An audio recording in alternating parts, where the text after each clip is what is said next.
ನಿನ್ನೆ ಸುಮಾರು ಬೆಳಿಗ್ಗೆ ಹೊತ್ತಲ್ಲಿ ನಮ್ಮ ಸಕಲೇಶ್ಪುರ ತಾಲೂಕು ವಾಟೆಹೊಳೆ ಹತ್ರ ನಮ್ಮ ಒಬ್ಬರ ಮೇಲೆ ರೈತರ ಮೇಲೆ ಒಂದು ಆನೆ ಮತ್ತು ಒಂದು ಹೆಣ್ಣು ಆನೆ ಮತ್ತು ಒಂದು ಮರಿ ಆನೆ ಹೋಗುವಂಥ ಸಮಯದಲ್ಲಿ ದಾಳಿಯನ್ನು ಮಾಡಿದೆ.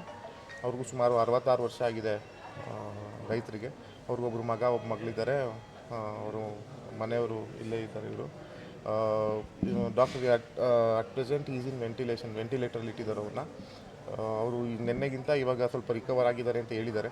ನಾವು ನಮ್ಮ ಇಲ್ಲ ಸ್ಥಳೀಯ ಮುಖಂಡರುಗಳು, ನಮ್ಮ ಮುರಳಿಯಣ್ಣ, ನಮ್ಮ ಗೋಪಾಲಣ್ಣೆಲ್ಲ ಒಟ್ಟಿಗೆ ಬಂದು ಇವತ್ತು ನೋಡಿದ್ದೀವಿ. ನಮ್ಮ ಹಿಮ್ಸ್ ಡೈರೆಕ್ಟರ್ ಸಹ ಸಕಾರಾತ್ಮಕವಾಗಿ ಹೇಳಿದ್ದಾರೆ, ಮೋಸ್ಟ್ಲಿ ಹುಷಾರಾಗ್ತಾರೆ ಅಂತ. ಅದೇ ಇದಕ್ಕೆ ಪರ್ಮನೆಂಟ್ ಸೊಲ್ಯೂಷನ್ ಅಂದರೆ ಏನಾದರೂ ಒಂದು ನಾವೆಲ್ಲ ಸೇರಿ ಮಾಡಲೇಬೇಕಾಗ್ತದೆ. ಈಗ ನಾನು ನೂತನ ಸಂಸದನಾಗಿದ್ದೀನಿ. ನನಗೂ ಈಗ ಹಂತವಾಗಿ ಕಲಿಯಬೇಕಾದ ಸಾಕಾದಷ್ಟಿದೆ. ಇದರಲ್ಲಿ ಆನೆ ಬಗ್ಗೆ ಏನಾಗಿದೆ ಏನು ಅನ್ನೋದನ್ನು ಒಂದು ಕೂಲಂಕುಷವಾಗಿ ಪರಿಶೀಲಿಸಬೇಕಾಗುತ್ತೆ.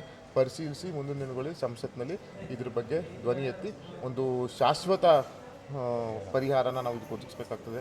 ನಾವು ಇದು ಇವತ್ತೊಬ್ರು ಗಲೆ ಮಾಡುತ್ತೆ, ನಾಳೆಗೊಬ್ರು ಗಲೆ ಮಾಡುತ್ತೆ, ನಾವು ದಿವಸ ಇದೇ ಬರೋದು ನಿಮ್ಮ ಮುಂದೆ ಮಾತಾಡೋದಕ್ಕಿಂತ ಹೆಚ್ಚಾಗಿ ಶಾಶ್ವತವಾಗಿ ಏನಾದರೂ ಇಟ್ಕೊಂಡು ನೆಲೆ ಉಳಿಸ್ಬೇಕು. ಅದನ್ನೇ ಒಂದು ಸುಮಾರು ವರ್ಷದಿಂದ ಇದು ನಡೀತಾನೆ ಇದೆ ಸಮಸ್ಯೆ. ಯಾವ ಸರ್ಕಾರ ಬಂದರೂ ಸಹ ಇದನ್ನ ಪರಿಹಾರ ಮಾಡೋಕ್ಕಾಗಿಲ್ಲ. ನಮಗೂ ಸಹ ರಾಜ್ಯ ಸರ್ಕಾರದಲ್ಲಿ ಕರ್ನಾಟಕ ಸರ್ಕಾರದ ಮುಖ್ಯಮಂತ್ರಿಗಳು, ಉಪಮುಖ್ಯಮಂತ್ರಿಗಳು ಮತ್ತು ಪರಿಸರ ನಮ್ಮ ಅರಣ್ಯ ಸಚಿವರ ಹತ್ರನೂ ಒಂದು ನಿಯೋಗ ನಾವೆಲ್ಲ ಚರ್ಚೆ ಮಾಡಿ ಏನು ಮಾಡ್ಬೋದು ಅನ್ನೋದನ್ನು ಅವ್ರನ್ನ ಮನವಿ ಮಾಡಿಕೊಂಡು ಕೇಂದ್ರದಲ್ಲೂ ಅರಣ್ಯ ಸಚಿವರಿಗೆ ಇದ್ರ ಬಗ್ಗೆ ಗಮನ ಹರಿಸಿ ಏನು ಮಾಡ್ಬೋದು ಅನ್ನೋದನ್ನ ಮುಂದಿನ ದಿನಗಳಲ್ಲಿ ಮಾಡ್ತೀವಿ ನಾವು.